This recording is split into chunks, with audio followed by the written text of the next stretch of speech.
Let's use your titration data to create a titration curve. We're going to plot data at each 5 milliliters of sodium hydroxide added to your unknown concentration of HCl. And we're going to do this starting from 0 all the way to 50 milliliters. Let's start with what we know. We know we have 50.00 milliliters of hydrochloric acid. In other words, we know the volume of hydrochloric acid titrated. We also know the volume and the concentration of sodium hydroxide that was required to reach the endpoint, the point where all the hydrochloric acid was neutralized by your sodium hydroxide. Let's use your sample data. Let's say you took 31.34 milliliters of 0.100 moles per liter of sodium hydroxide. Since hydrochloric acid and sodium hydroxide react in a 1-to-1 mole ratio, the number of moles of HCl equal the number of moles of NaOH at the endpoint. You can also see from the balanced equation that 1 hydroxide from the NaOH is going to neutralize 1 hydrogen ion from the HCl. The first thing we need to do is find out the concentration of your hydrochloric acid. Since we already know the volume of our hydrochloric acid, that's 50.00 milliliters, all we need to do is find the number of moles in our solution. Concentration and molarity is equal to the number of moles over volume in liters. Rearranging that, we get the number of moles is equal to molarity times volume. The concentration of your sodium hydroxide was 0.100 moles per liter. The volume that you used was 31.34 milliliters. We're going to convert that to liters by moving the decimal over 3 times to the left.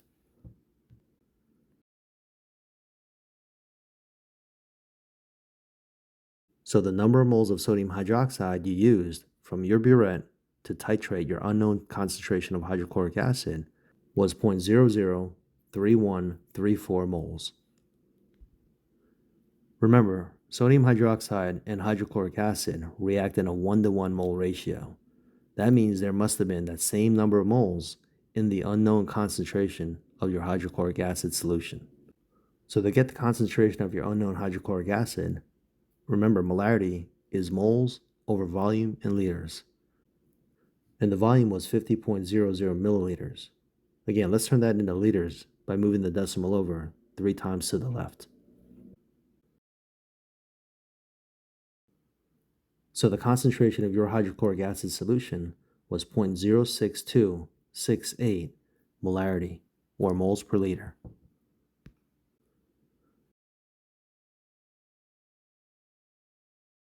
Because hydrochloric acid is a strong acid, it dissociates completely.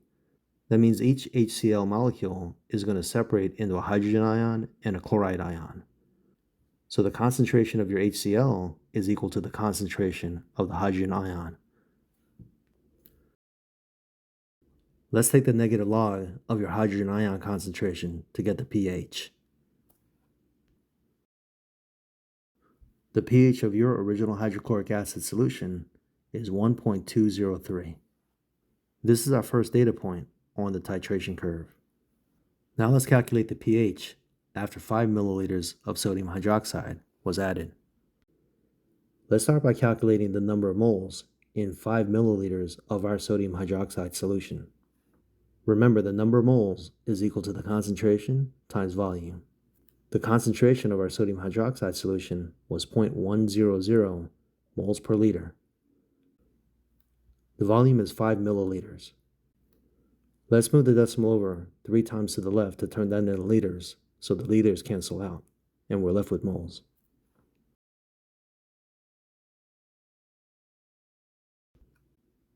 That's how many moles was in 5 milliliters of your sodium hydroxide solution. Remember, sodium hydroxide and hydrochloric acid react in a 1-to-1 mole ratio. So that's also the same number of moles of hydrogen ions removed by your NaOH.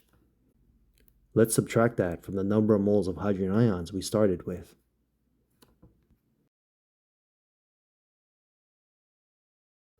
So that's how many moles of hydrogen ions was remaining after 5 milliliters of NaOH was added. Now here's the catch. You can't put that over 50 milliliters and say that's the new concentration of hydrogen ions, because the volume changed when you added the sodium hydroxide. So the new volume of our solution is the original 50.00 milliliters of HCl plus the 5.00 milliliters of your sodium hydroxide. So the new volume of our solution after adding 5 mils of NaOH is 55.00 milliliters. Again, move that decimal over 3 times to the left to turn that into liters.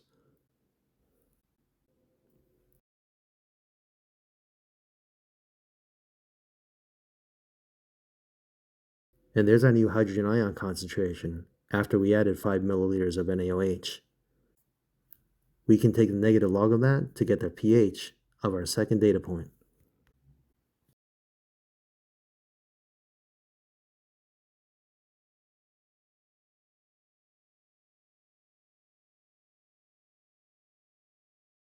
Just repeat this process to get your other data points. Calculate the number of moles of NaOH. That's going to be the same number of moles of hydrogen ions that get used up.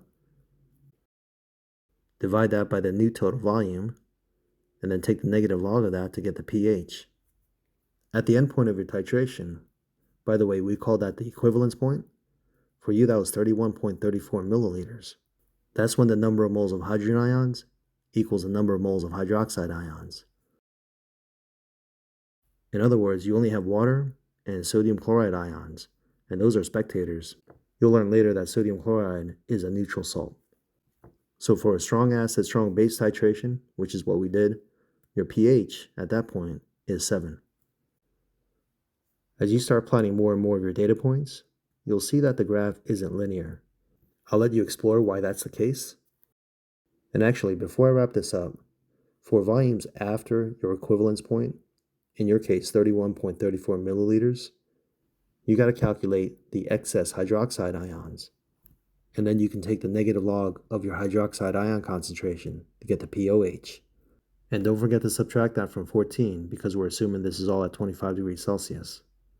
Let me know if you have any other questions, and until next time, have fun solving problems.